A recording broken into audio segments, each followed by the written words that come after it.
ನಮಸ್ಕಾರ. ನಾನು C B Ranganath. ಪ್ರೀತಿಯ ಮಕ್ಕಳೇ, ನೀತಿ ಕತೆ ಸಂಖ್ಯೆ ಇವತ್ತು 540. ಇವತ್ತು ಕೆ ಎಸ್ ನರಸಿಂಹಸ್ವಾಮಿಗಳ ಒಂದು ಕವನವನ್ನು ನಿಮ್ಮ ಜೊತೆ ಹಂಚ್ಕೊಳ್ತಾ ಇದ್ದೀನಿ. ಅದೇ ತರುಣ ಮಿತ್ರನಿಗೆ. ತುಂಬ ಚೆನ್ನಾಗಿರೋದು. ಕೆ ಎಸ್ ನರಸಿಂಹಸ್ವಾಮಿಗಳು ಬರೀ ರಮ್ಯ ಕವಿತೆಗಳನ್ನು, ಪ್ರೇಮ ಕವನಗಳನ್ನು ಬರೀತಾರೆ ಅಂತಾರೆ. ಆದರೆ ಇದು ವಿದ್ಯಾರ್ಥಿಗಳಿಗೆ, ಅದು ತರುಣ ಜನಾಂಗಕ್ಕೋಸ್ಕರವೇ ಬರೆದಿರೋದು ಎಷ್ಟು ಚೆನ್ನಾಗಿದೆ ಅನ್ನೋದನ್ನೇ ನೋಡೋಣ. ತರುಣ ಮಿತ್ರನಿಗೆ. ಯಾರು ತರುಣ ಅಂದರೆ, ನಮಗೆ ಬಾಲ್ಯ, ಯೌವನ, ಮಧ್ಯ ವಯಸ್ಸು, ವೃದ್ಧಾಪ್ಯ, ಹೀಗೆ 4 ವಿಭಾಗ ಮಾಡ್ತೇವೆ ಮನುಷ್ಯನ ಆಯಸ್ಸನ್ನು. ಈಗ 14ನೇ ವಯಸ್ಸು ತನಕ ಬಾಲ್ಯಾವಸ್ಥೆ ಅಂತೀವಿ. 14 ಆದಮೇಲೆ 35 ತನಕ, 40 ತನಕ ತರುಣರು ಅಂತಲೇ ಕರೆಯೋದು. ಆಮೇಲೆ ಮಧ್ಯ ವಯಸ್ಸು, ಆಮೇಲೆ ಮುದುಕರು ಎಲ್ಲ ಆಗೋಗುತ್ತೆ. ಈ ತಾರುಣ್ಯ ಇದೆಯಲ್ಲ, ಅತಿ ಮುಖ್ಯವಾದದ್ದು. ಬಾಲ್ಯಾವಸ್ಥೆಗಿಂತ ಇಲ್ಲೇನಾಗತ್ತೆ, ತಾರುಣ್ಯದಲ್ಲಿ 14 ಆಗ್ತಿದ್ದಂಗೆ ಹುಡುಗರ ರಟ್ಟೆ ಬಲಿಯತ್ತೆ, ಮೀಸೆ ಚಿಗುರಕ್ಕೆ ಶುರುವಾಗತ್ತೆ, ಏನೋ ಉತ್ಸಾಹ, ತೋಳುಗಳ ಫಲ, ಏನೋ ಕೆಲಸ ಮಾಡಬೇಕು, ಹುಮ್ಮಸ್ಸು, ಉತ್ಸಾಹ ಎಲ್ಲ ಇರುತ್ತೆ. ಏನಾದ್ರು ಮಾಡೋಕ್ಕೆ ಸಾಧ್ಯ ಇದ್ದರೆ ಇದು ಯೌವನದಲ್ಲಿ, ತಾರುಣ್ಯದಲ್ಲಿ ನೆಲಗುದ್ದಿ ನೀರು ತರೋ ವಯಸ್ಸು ಅಂತ ಹೇಳ್ತಾರೆ. ಎಷ್ಟು ಮುಖ್ಯವೋ ಅಷ್ಟೇ ಅಪಾಯಕಾರಿಯೂ ಹೌದು.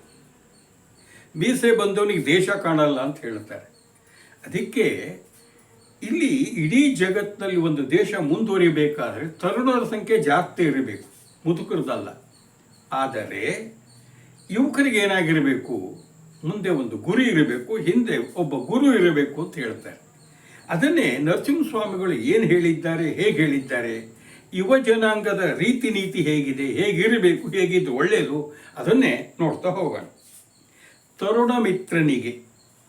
ಉಪದೇಶ ಮಾಡಿದರೆ ಕಿವಿಗೊಡುವ ಜನವಲ್ಲ, ಉಪವಾಸ ಮಾಡಿದರೆ ಬೆದರುವವರು ನಾವಲ್ಲ, ದೇವರುತ್ಸವದೆಡೆಗೆ ಸಾಗುವವರು ನಾವಲ್ಲ, ಹೊಸ ಕಾಲದಿತ್ಸ ಉತ್ಸಾಹದಿಂದ ಹೊಸ ದಿಕ್ಕಿ ಓಡುತ್ತಾ ಹಿಗ್ಗುವೆವು ನಾವು ತರುಣರು, ನುಗ್ಗುವೆವು ನಾವು ತರುಣರು. ಓ ತರುಣ ಮಿತ್ರ, ಓಟವೇ ಗುರಿಯ ನಿನಗೆ, ಗಡಿಯಾರ ದೇವರೇ, ಒಮ್ಮೆ ಒಲಿದಿತ್ತ ನೋಡು ಚಲಿಸುವುದನ್ನೆಲ್ಲ. ಪಯಣದಲ್ಲಿ ಆಗಾಗ ನಿಂತು ನೋಡುವ ಜನರೆಲ್ಲ ನಿರ್ಗತಿಕರಲ್ಲ, ಭೂಮಿಯೇ ಸುಸ್ಥಿತಿಯಲ್ಲಿ ಉರುಳುತ್ತಿದೆ. ಇಲ್ಲಿ ಕಾಣದು ಓಟ, ಇದು ಕಾಲ ದೇಶಗಳ ಚೆಲುಬು ಕಟ್ಟಿದ ತೋಟ, ಭಾಗ್ಯಮಯವೂ ಈ ನೆಲದ ನೋಟ. ಮೊದಲು 2 ಭಾಗದಲ್ಲಿ ನಾವು ತರುಣ ಮಿತ್ರನ ನೋಡ್ತೀವಿ. ತರುಣ ಮಿತ್ರನಿಗೆ ಹೇಗೆ ಬದುಕಬೇಕು ಅನ್ನೋ ಹಿತವಚನವನ್ನು ಇನ್ನು ಮುಂದಿನ ಭಾಗದಲ್ಲಿ ನೋಡ್ತೇವೆ. ಉಪದೇಶ ಮಾಡಿದರೆ ಕಿವಿಗೊಡುವ ಜನವಲ್ಲ, ಉಪವಾಸ ಮಾಡಿದರೆ ಬೆದರುವವರು ನಾವಲ್ಲ, ದೇವರ ಉತ್ಸವದೆಡೆಗೆ ಸಾಗುವವರು ನಾವಲ್ಲ. ನೋಡಿ, 14 ವರ್ಷ ಆದ ಮೇಲೆ ಹುಡುಗರುಗಳಿಗೆ ಹೊಸ ಉತ್ಸಾಹ. ನಮ್ಮ ಅಪ್ಪ ಅಮ್ಮ ಏನು ಹೇಳ್ತಾರೆ, ನಮ್ಮ ಏನು ಹೇಳ್ತಾರೆ, ನಾನು ಮಾಡಬೇಕು, ಹಾಗೆ ಮಾಡಬೇಕು, ನಾನು ಭಾಳ ಬುದ್ಧಿವಂತ, ಎಲ್ಲ ತಿಳಿದಿದ್ದೀನಿ ಅಂತೇಳಿ ಗಂಡು ಮಕ್ಕಳು ಹೆಣ್ಣು ಮಕ್ಕಳಿಗೂ ಎಲ್ಲರಿಗೂ ಅನ್ಸೋಕ್ಕೆ ಶುರುವಾಗುತ್ತೆ. ಕಣ್ಣಿ ಮುಂದೆ ನಿಂತ್ಕೊಳ್ಳೋದು, ನೋಡ್ಕೊಳ್ಳೋದು, ತಮ್ಮ ಸೌಂದರ್ಯ ನೋಡ್ಕೊಳ್ಳೋದು, ತಮ್ಮ ಜಾಣ್ಮೆ ಬಗ್ಗೆ ಮೆಚ್ಕೊಳ್ಳೋದು, ಇವೆಲ್ಲ ಸಹಜ. ಆದರೆ ಏನಾಗುತ್ತೆ, ಯಾರ ಮಾತು ಕೇಳಬಾರ್ದು ಅನ್ನೋದು. ಅದಕ್ಕೆ ಹೇಳ್ತಿದ್ದಾರೆ, ಉಪದೇಶ ಮಾಡಿದರೆ ಕಿವಿಗೊಡುವ ಜನವಲ್ಲ. ಅಪ್ಪ ಅಮ್ಮ ಹಿಂಗೆ ಮಾಡೋ, ಹಂಗಿರೋ, ಹಿಂಗೆ ಹೋಗ್ಬೇಕು ಅಂತ ನಾವು ಕೇಳಲ್ರಿ. ಮೇಷ್ಟ್ ಹೇಳಿದ್ರು ಕೇಳಲ್ಲ, ಅಜ್ಜ ಅಜ್ಜಿ ಹೇಳಿದ್ರು ಕೇಳಲ್ಲ. ಉಪವಾಸ ಮಾಡಿದರೆ ಬೆದರುವವರು ನಾವಲ್ಲ. ಪಾಪ ಅಮ್ಮಂದ್ರೆ ಏನು ಮಾಡ್ತಾರೆ, ನೋಡೋ ನೀನು ಹಿಂಗೆ ಮಾಡಿದ್ರೆ ನಾನು ಇವತ್ತು ಊಟನೇ ಮಾಡಲ್ಲ. ಏನೋ ಗಾಂಧೀಜಿ ಅಹಿಂಸಾತ್ಮಕ ಸತ್ಯಾಗ್ರಹದಲ್ಲಿ ಉಪವಾಸ ಸತ್ಯಾಗ್ರಹ ಕೊಟ್ಟರಲ್ಲಪ್ಪ. ಮೊದಲಿಂದ ತಾಯಂದ್ರಿಗೆ ಇದೊಂದೇ, ಮಕ್ಕಳು ಯಾಕೆಂದರೆ ಹೊಟ್ಟೆ ಬಟ್ಟೆ ಕಟ್ಟಿ ಮಕ್ಕಳನ್ನ ಬೆಳೆಸಿರ್ತಾರೆ, ಅದಕ್ಕಾದ್ರು ಮಗನ ಕರಗುತ್ತೇನೋ. ಉಪವಾಸ ಮಾಡಿದರೆ ಬೆದರುವವರು ನಾವಲ್ಲ. ಅಮ್ಮ ಅಪ್ಪ ಅಲ್ಲ, ನೀನೇನು ಉಪವಾಸ ಮಾಡಿದ್ರೆ ಹೆದರಲ್ಲ, ನಮ್ಮದೇ ನಮಗೆ, ನಾನು ಹಿಂಗೆ ಮಾಡೋದು. ದೇವರ ಉತ್ಸವದೆಡೆಗೆ ಸಾಗುವವರು ನಾವಲ್ಲ. ಇಲ್ಲಿಂದ ಶುರುವಾಗುತ್ತೆ ನೋಡಿ. ದೇವರು ಯಾರು? ಯಾಕೆಂದರೆ ವಿಜ್ಞಾನ ತಪ್ಪಲ್ಲ, ವೈಜ್ಞಾನಿಕ ಮನೋಭಾವ ಇರಬೇಕು. ಹಾಗೆ ಹಳೆದು ಬೇಕು, ಹಳೆ ಬೇರು ಹೊಸ ಚಿಗುರು ಕೂಡಿರಲು ಮರ ಸೊಗಸು ಅಂತ ಕವಿವಾಣಿ ಇದ್ದಾಗೆ ಆದ್ರೆ ಏನಪ್ಪ ಅಂದರೆ ನಾವು ಮಠ ದೇವಸ್ಥಾನ ಜಾತ್ರೆ ಅಲ್ಲೆಲ್ಲ ನಾವು ಹೋಗೋದೇ ಇಲ್ಲ. ನಮಗೆ ಬೇಡ. ಯಾಕೆ? ಅದೆಲ್ಲ ಸುಳ್ಳು. ಯಾಕೆ? ವೈಜ್ಞಾನಿಕ ಮನೋಭಾವ. ಹೊಸ ಕಾಲದ ಉತ್ಸಾಹದಿಂದ ಹೊಸ ದಿಕ್ಕಿಗೆ ಓಡುತ್ತಾ ಹಿಗ್ಗುವೆವು ನಾವು ತರುಣರು, ನುಗ್ಗುವೆವು ನಾವು ತರುಣರು. ನೋಡಿ, ಹೊಸ ಕಾಲದ ಉತ್ಸಾಹದಿಂದ, ಯೌವನದಲ್ಲಿ ಉತ್ಸಾಹ ಜಾಸ್ತಿ, ಎಲ್ಲ ಕಂಡಿದ್ದ ಜಗತ್ತೇ ಹೊಸ ಕಾಣಿಸ್ತಾ ಇದೆ. ನಾವು ಉತ್ಸಾಹ ಭಾರಿ ಮುಂದುಗ್ತೀವಿ. ಹೊಸ ದಿಕ್ಕಿಗೆ ಓಡುತ್ತಾ, ನಾವು ಹಳೆ ದಿಕ್ಕಿಗೆ ಹೋಗಲ್ಲ, ಹೊಸ ದಿಕ್ಕಿಗೆ ಹೋಗ್ತೀವಿ. ಎಲ್ಲಿ ಹೋಗ್ತೀರಿ? ಇರೋದೇ 4 ದಿಕ್ಕು. ಆದರೆ ಇವ್ರಿಗೆ ಅನ್ಸತ್ತೆ ನಾವು ಈ ಹಳಬರೆಲ್ಲ ಉಪಯೋಗ ಇಲ್ಲ, ನಾವು ಹೊಸ ದಿಕ್ಕಿಗೆ ಓಡ್ತಿದ್ದೀವಿ. ಹಿಗ್ಗುವೆವು ನಾವು ತರುಣರು. ಹಿಗ್ಗೋದೇನು? ಸಂತೋಷ ಪಡ್ತೀವಿ, ಕುಣಿತೀವಿ, ಕೊಪ್ಪಳಿಸ್ತೀವಿ, ಸೈಕಲ್ ಹೊಡಿತೀವಿ, ಬೈಕನ್ನು ಏನದು ಹೆಂಗೆ ಬೇಕು ವೀಲಿಂಗ್ ಮಾಡ್ತೀವಿ. ಏನೇನೋ ದುಶ್ಚಟಗಳೇ ಎಲ್ಲನೂ. ಒಳ್ಳೇದು ಏನು ಮಾಡಿದ್ರು ತಪ್ಪಲ್ಲ. ರನ್ನಿಂಗ್ ರೇಸ್ ಮಾಡಿರಿ, ಓದ್ರಿ, ಬರೀರಿ, ವೈಜ್ಞಾನಿಕ ಪ್ರಯೋಗಗಳು ಮಾಡಿರಿ, ವ್ಯವಸಾಯ ಮಾಡಿರಿ, ಹೊಸ ಪ್ರಯೋಗ. ಅದೇ ಬಿಟ್ಟು ದುರಭ್ಯಾಸ ಅದೇ ಕೆಟ್ಟದ್ದು. ಹಿಗ್ಗುವೆವು ನಾವು ತರುಣರು. ಸಂತೋಷ ಪಡಬೇಕಪ್ಪ. ಹೌದು. ಯಾಕೆ? ಒಂದು ದೇಶದ ಆಸ್ತಿ ತರುಣರೇ. ನುಗ್ಗುವೆವು ನಾವು ತರುಣರು. ಆಟ ಪಾಠ ಎಲ್ಲದರಲ್ಲೂ ನುಗ್ಗಿದ್ರೆ ಸಂತೋಷ. ಆದರೆ ಯಾರ ಮಾತು ಕೇಳಲ್ಲ, ನಮಗೆ ಮನಸ್ಸಿಗೆ ಬಂದ ಕಡೆ ನುಗ್ತೀವಿ ಅಂದರೆ ನೀವು ತರುಣರಪ್ಪ.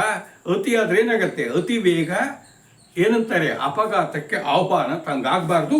ಅದನ್ನೇ ಹಿರಿಯರು ಹೇಳ್ತಿರೋದು.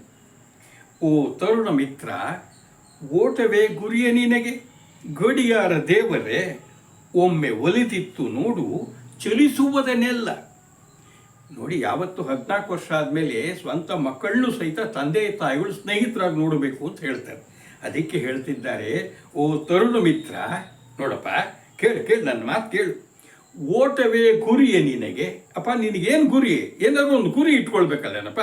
ನಾನು MBBS ಮಾಡಬೇಕು, ನಾನು ದೆಹಲಿಗೆ ಹೋಗಿ ಬರಬೇಕು, ನಾನು ಈ ತೇನ್ಸಿಂಗ್ ಥರ ಅವರ ಶಿಖರ ಇರಬೇಕು, ಏನಾದ್ರು ಗುರಿ ಇಟ್ಕೋ. ಇಲ್ಲ, ಓಡು ಓಡು ಓಡು ಓಡ್ತಾ ಇದ್ರಿ ಅದೇ ಗುರಿನ. ನೋಡಿ, ನಾಯಿಯಪ್ಪ, ಬೀದಿ ನಾಯಿ ಓಡೋಗ್ತಿರುತ್ತೆ. ಯಾಕೆ ಓಡ್ತಿದೆ, ಎಲ್ಲಿ ಹೋಗ್ತಿದೆ ನೋಡೋಣ ನಾವು ಹಿಂದ್ಗಡೆ ಹೋದರೆ, ಅಯ್ಯೋಯ್ಯೋ ನಾಟಿಗೆ ಹೋಗಿದ್ದು ಎಡಕ್ಕೆ ತಿರ್ಗತ್ತೆ. ಓ, ಇಲ್ಲೇನೋ ಕೆಲಸ ಇದೆ ಅಂತ ಅಲ್ಲಿ ತಿರ್ಗಿದ್ರೆ ಮತ್ತೆ ಬಲಕ್ಕೆ ತಿರ್ಗತ್ತೆ, ಮತ್ತೆ ಎಡಕ್ಕೆ ತಿರ್ಗತ್ತೆ, ಮುಂದಕ್ಕೆ ಹೋಗುತ್ತೆ. ಆ ಬೀದಿ ಈ ಬೀದಿ ಅಂತ ಹೋಗುತ್ತೆ. ನೋಡಿದರೆ ಓ ಎಲ್ಲೋ ನಿಂತು ನೋಡಿ, ಲೈಟ್ ಕಂಬದ ಮೇಲೆ ಕಾಲು ಎತ್ತಿ ಶೂಯಿ ಅಂತೇನೋ ಮಾಡಿ ಮತ್ತೆ ಮುಂದಕ್ಕೆ ಹೋಗುತ್ತೆ. ಹೋಗ್ತಾನೇ ಇರುತ್ತೆ. ಅದಕ್ಕೆ ಹೋಗ್ತಿರುತ್ತೆ ಹೊತ್ತು ಯಾಕೆ ಹೋಗ್ತಿದೆ ಗೊತ್ತಿಲ್ಲ. ಯಾವತ್ತೂ ಸಹಿತ ಅದಕ್ಕೆ ಹೇಳಿದ್ದು, ಓಟಕ್ಕೆ ಗುರಿ ಇರಬೇಕು, ಎಲ್ಲಿಗೆ ಹೋಗ್ತಿದ್ದೀನಿ ಗೊತ್ತಿರಬೇಕು. ಅದಕ್ಕೆ ಹೇಳೋದು, ಮುಂದೆ ಗುರಿ ಹಿಂದೆ ಗುರು ಇರಲಿ ಅಂತ. ಅವಾಗ ಅದಕ್ಕೆ ಅರ್ಥ ಇದೆ. ಗಡಿಯಾರ ದೇವರೇ, ಗಡಿಯಾರ ಕಂಡುಹಿಡಿದಿದ್ದು ನಾವು. ಯಾವಾಗಲೂ ಟೈಮ್. ಹೌದು, ಸಮಯ ಪರಿಪಾಲನೆ ಮಾಡಬೇಕು. ಸಮಯವೇ ಮುಖ್ಯ ಅಲ್ಲ. ಒಮ್ಮೆ ಒಲಿದಿತ್ತು ನೋಡು, ಸ್ವಲ್ಪ ನೋಡಪ್ಪ, ಒಂದು ಸ್ವಲ್ಪ ಈ ಕಡೆ ನೋಡು, ವಿವೇಕದಿಂದ ಪ್ರೀತಿಯಿಂದ ನೋಡು. ಚಲಿಸುವುದನ್ನೆಲ್ಲ, ಯಾವುದ್ಯಾವ್ದು ಚಲಿಸ್ತಾ ಇದೆ, ನೀನು ಓಟ ಅಂತೀಯಲ್ಲ, ನೀನು ಒಬ್ಬನೇ ಓಡೋದಲ್ಲ, ಯಾವುದ್ಯಾವ್ದು ಚಲನಶೀಲವಾಗಿದ್ದ ಅವನ್ನೆಲ್ಲ ನೋಡು, ಸ್ವಲ್ಪ ನೋಡು. ಪಯಣದಲ್ಲಿ ಆಗಾಗ ನಿಂತು ನೋಡುವ ಜನರೆಲ್ಲ ನಿರ್ಗತಿಕರಲ್ಲ. ಇದು ಸುದೀರ್ಘವಾದ ಬಾಳಿನ ಪ್ರಯಾಣ. ಒಬ್ಬ ವಿಜ್ಞಾನಿನೂ ಸಾಕ್ತಾ ಇದ್ದಾನೆ, ಒಬ್ಬ ಕಾರ್ಮಿಕ ಸಾಕ್ತಾನೆ, ಅಧ್ಯಾಪಕ ಸಾಕ್ತಾನೆ, ಸಾಹಿತಿಗಳು ಸಾಕ್ತಾರೆ. ಇದು ಬದುಕುವ ಹಾದಿಯಲ್ಲಿ ಮುಂದೆ ಹೋಗಬೇಕು. ಮುಂದೆ ಹೋಗ್ತಾ ಇರೋ ದಾರಿ, ಹಿಂದೆ ಬಂದಿದ್ದ ದಾರಿ ಒಂದ್ಸಲಿ ನೋಡಿ ಮುಂದಕ್ಕೆ ಸಾಗಬೇಕು. ಅಂದರೆ ಹಿಂದೆ ಬಂದಿದ್ದ ದಾರಿ ಸರಿನೋ ಮುಂದೆ ಸರಿನೋ, ನಾವು ಒಳ್ಳೆ ಸರಿಯಾದ ಹಾದಿ ಹೋಗಬೇಕು ಅಂದರೆ ತಪ್ಪಿದ್ರೆ ಬದಲಾಯಿಸ್ಕೋ, ಇಲ್ಲದೇ ಇದ್ರೆ ಅದೇ ದಿಕ್ಕಿನಲ್ಲಿ ಮುಂದೆ ಹೋಗು ಅಂತ ಹೇಳೋದು. ನೋಡು, ಜನರೆಲ್ಲ ನಿರ್ಗತಿ ಇಲ್ಲಿದ್ದವರಲ್ಲ, ಅವರೆಲ್ಲ ಬೇಕಾದಷ್ಟು ದೊಡ್ಡ ವ್ಯಕ್ತಿಗಳಿದಾರಪ್ಪ. ಅವ್ರು ಸ್ವಲ್ಪ ನೋಡಿ, ನೀನು ತಿಳ್ಕೊ. ಭೂಮಿಯೇ ಸುಸ್ಥಿತಿಯಲ್ಲಿ ಉರುಳುತ್ತಿದೆ. ಏನು ಹೇಳ್ದಿ? ವೇಗ ಅಂತ ಹೇಳ್ದ್ಯಾ? ಏನಿದು ಅಗಾಧವಾದ ಭೂಮಿ ಏನಾಗ್ತಾ ಇದೆ, ಅತ್ಯಂತ ಸುಸ್ಥಿತಿಯಲ್ಲಿ ಉರುಳ್ತಾ ಇದೆ. ಅಂದರೆ ಭೂಮಿ ತನ್ನ ಕಕ್ಷದ ಸುತ್ತ ತಾನೇ ಸುತ್ತುತ್ತಾನೇ ಇದೆ. ಸೂರ್ಯನ ಸುತ್ತೋದು. ನಮಗೇನಾಗ್ತಾ ಇದೆ, ಹಗಲು ರಾತ್ರಿ ಆಗಬೇಕಾದ್ರೆ ಸೂರ್ಯನ ಸುತ್ತ ಭೂಮಿ ಏನಾಗುತ್ತೆ, ತನ್ನ ಸುತ್ತ ಒಂದ್ಸಲಿ ಸುತ್ತಕೊಂಡ್ರೆ 24 ಗಂಟೆ ಅದನ್ನೇ ಒಂದಿನ ಅಂತ ಹೇಳ್ತೀವಿ. ಅದು ಹೀಗೆ ಸುತ್ತಕೊಂಡು ಸೂರ್ಯನ ಸುತ್ತತ್ತೆ 1 ವರ್ಷ ಆಗತ್ತೆ. ನೋಡಿ, ಭೂಮಿ ಸುತ್ತದೇನಾದ್ರು ಗೊತ್ತಾಗ್ತಾ ಇದೆ ನಮಗೆ? ಇಲ್ಲಪ್ಪ. ಅದಕ್ಕೆ ಹೇಳ್ತಿರೋದು, ಭೂಮಿಗಿಂತ ದೊಡ್ಡವರು ಇದ್ದಾರೋ? ಇಲ್ಲ. ಭೂಮಿನೇ ಹಿಂಗಾಗ್ತಿದೆ, ನೀನ್ಯಾಕೆ ಒದ್ದಾಡ್ತಿದ್ಯಾ? ಇಲ್ಲಿ ಕಾಣದ ಓಟ. ನಿನ್ನ ಓಟ ಹೇಗಿರಬೇಕು, ಭೂಮಿ ಹಾಗಿರಬೇಕು. ಅತಿ ವೇಗವಾಗಿ ಭೂಮಿ ಸುತ್ತಿದ್ರೂ ಸಹಿತ ಯಾರಿಗೂ ತೊಂದರೆ ಇಲ್ಲ, ಯಾರಿಗೂ ಗೊತ್ತಾಗ್ತಾ ಇಲ್ಲ. ನೀನು ಸಹಿತ ಇನ್ನೊಬ್ಬರಿಗೆ ತೊಂದರೆ ಆಗದೆ ಇದ್ದ ಹಾಗೆ ನಿನ್ನ ಓಟ ಗುರಿ ಇರಲಿ. ಇದು ಕಾಲ ದೇಶಗಳ ಚೆಲುವು ಕಟ್ಟಿದ ತೋಟ. ಅಪ್ಪ, ಭೂಮಿ ಏನಾಗ್ತಾ ಇದೆ, ತಾನು ಏನು ಚಲಿಸ್ತಾ ಇದೆ ಅದೇನಾಗ್ತಿದೆ, ಕಾಲಾದೇಶಗಳ ನಡುವೆ ಈ ಚೆಲುವು ಅನ್ನೋ ಕಟ್ಟಿದ ಒಂದು ತೋಟ ಅಂತ. ಹೌದಪ್ಪ, ಭೂಮಿ ತನ್ನ ಸುತ್ತ ತಾನು ಒಂದು ಸುತ್ತ ಹಾಕಿದರೆ ಹಗಲು ರಾತ್ರಿ ಆಗ್ತಾ ಇದೆ, ಹೌದಾ? ಹಾಗೆಯೇ ಅದು ಸೂರ್ಯನ ಸುತ್ತ ಒಂದು ಸಾರಿ ಸುತ್ತ ಬಂದರೆ 365 ದಿನ, ಮಳೆಗಾಲ, ಚಳಿಗಾಲ, ಬೇಸಿಗೆ ಕಾಲ, ಋತುಮಾನಗಳು ಬದಲಾಗುತ್ತೆ, ಹೂವು, ಹಣ್ಣು, ಬೈಲು ಇವೆಲ್ಲ ಆಗತ್ತೆ ನೋಡಿ.